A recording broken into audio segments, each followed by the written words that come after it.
So excited to be hopping on here, Senator Sanders' account, and we're here in Kansas City to rally for Brent Welder. We're going to flip this seat red in November. Strong, right? There's roughly 4% unemployment, 3.9% unemployment. Do you think that capitalism has failed to deliver for working class Americans, or is no longer the best vehicle for working class Americans? Well, I think the numbers that you just talked about is part of the problem, right? Because we look at these figures and we say, oh, unemployment is low, everything is fine, right? Well, unemployment is low because everyone has 2 jobs. Unemployment is low because people are working 60, 70, 80 hours a week and can barely feed their kids. And so I do think that right now, when we have this no holds barred, Wild West hyper-capitalism, what that means is profit at any cost. Capitalism has not always existed in the world, and it will not always exist in the world. A couple of other items on your policy agenda that you made very clear throughout: Medicare for all, federal jobs guarantee, and tuition-free public universities and trade schools. Those look to a lot of people like promises of gifts under the tree, but they wonder how they'll be paid for. Now you're in a position to carry these out. How, at a time when the CBO says our debts and deficits are exploding and are going to cripple us, how do you pay for things like that? It's an excellent question. First of all, I think we need to kind of look at the damaging history, legislative history of what we've done with our taxes. Not only did we have a $400 billion GOP tax cut that could have actually forgiven every single federal student loan in America.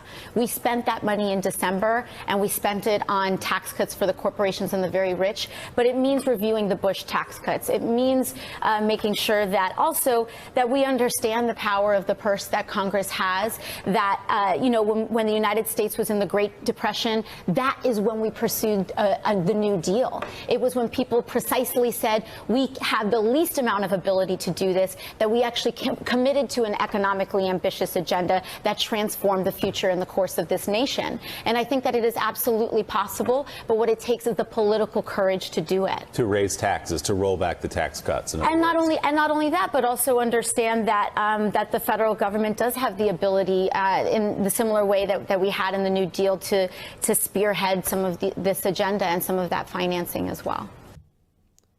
There you go. That's what Ben Shapiro calls blabbing on for 2 minutes. She directly answered. Legislation is the Patriot Act and the Iraq War. In order for us to feel safer in our streets, our churches, our schools, and our homes, we must abolish ICE. This is the legislation that we need, and this is the legislation that is going to move us forward as a country. Okay, so that is a commercial from Alexandria Ocasio-Cortez. Shockingly, she beat one of the most powerful members of Congress, Democrat Joe Crowley here of New York, referred to as the King of Queens. And as you can see right there, one of her platform stances, get rid of ICE. Michelle Malkin joins us now, host of Michelle Malkin Investigates on CRTV.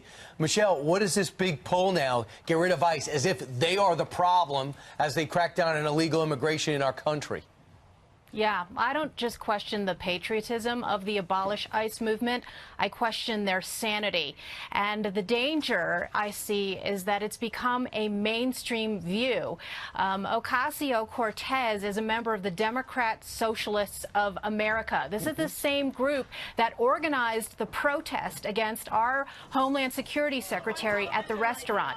These are shrieking radicals who oppose any immigration enforcement. It's not just that they want to reduce the 20,000 workforce of ICE or reform it somehow. They want to abolish it. That is clear. And President Trump is absolutely right when he calls out these people and says that they don't want borders at all. And what do they propose to replace ICE with? I think the little summary that the Democrat there just gave of why ICE was formed in the first place is missing the crucial context. Remember, guys, that it was after 9/11 that we realized that there were upwards of 600,000 deportation absconders within the country, that 40% of all of the illegal aliens that are here were as a result of visa overstayers, and that there was no interior enforcement to make sure that people that we knew were here illegally were being tracked down and kicked out. Michelle, the Democratic Party is clearly divided. You've got. I also think that what people are starting to see, at least in the occupation of Palestine, is just an increasing crisis of humanitarian condition. You use the term the occupation of Palestine. I think what I meant is like the settlements, places where Palestinians are experiencing difficulty. Do you think you can expand on that? I am not the expert on geopolitics on this issue. Well, that is clear. Here to react, Michael Knowles, host of the Michael Knowles Show. Michael, good to have you with us. Abby, good to be here. All right, you listened to the DNC, and that is the future of their party. That is the future of their party. I think she's a good representative. The Democrats at this point are proudly ignorant and thoroughly anti-Israel, so it makes sense.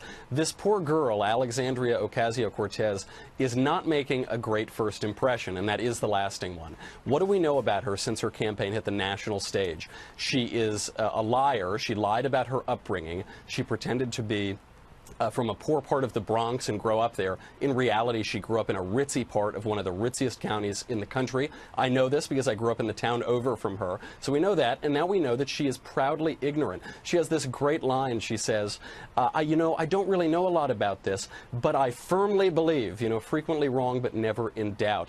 She uses the slogans that we've seen from Democrats now for the past 20 years. We heard in the Bush era, Bush lied, people died. He didn't. We heard no war for oil. There wasn't one. Now we hear Trump colluded with Russia. There's no evidence of that. And the myth of Israeli-occupied Palestine, which I believe is the country east of Narnia and west of Wakanda, is another example of that. Margaret Hoover in that television program scratched just below the surface, and Ocasio-Cortez had no answer. She didn't know anything. All she had learned was ideology. I think apparently Yorktown High School is not as good as we all thought it was. So by the way, Michael, learned these.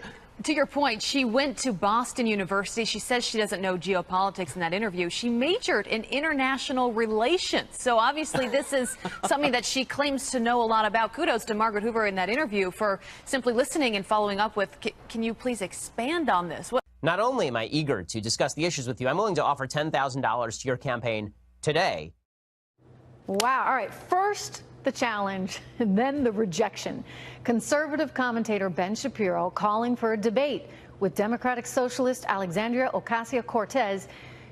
He wants to debate her. He wants to debate her on the issues. The New York congressional candidate taking issue with Ben Shapiro, tweeting out, just like catcalling, I don't owe a response to unsolicited requests from men with bad intentions. And also like catcalling, for some reason, they feel entitled to one. Whoa, all right. We called Ocasio-Cortez and we asked her to come on the show. She has yet to respond. But you know who did respond? None other than Ben Shapiro for his first interview since that tweet. Ben, it's good to see you. Good to see you. Making First of all, a lot I of news just here. want to know quickly. She's making news with you here.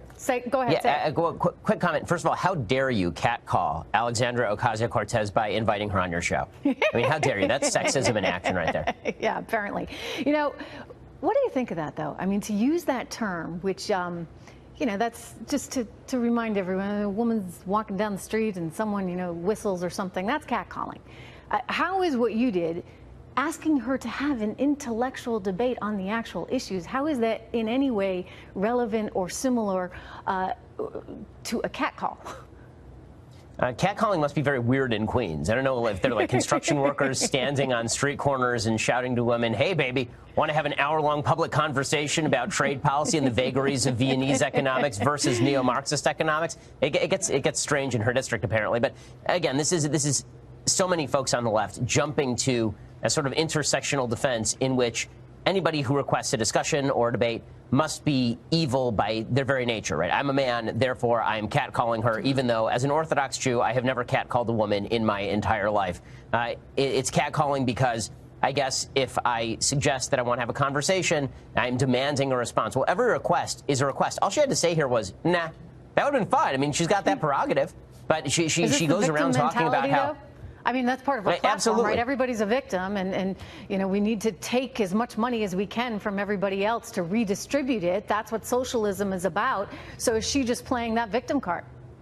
No question. And the fact that she feels the necessity to go to this particular card, right, to play the I'm a female and therefore I'm being victimized, this is like catcalling. The fact she goes there instead of just saying, you know what, I'm not interested in debate, The reason she didn't say the latter is because she didn't want to look like she was afraid. And she's been going around on the internet suggesting that people like Allie Stuckey are afraid of her when they make satire about her, or that people on the right are deeply afraid of her perspective. And then the minute that somebody says, you know what, I'm willing to have a discussion or a debate with you, and not only that, just to make it worth your time, I'll give money to charity or your campaign, then it's all of a sudden catcalling if you suggest such a thing. It's pretty amazing.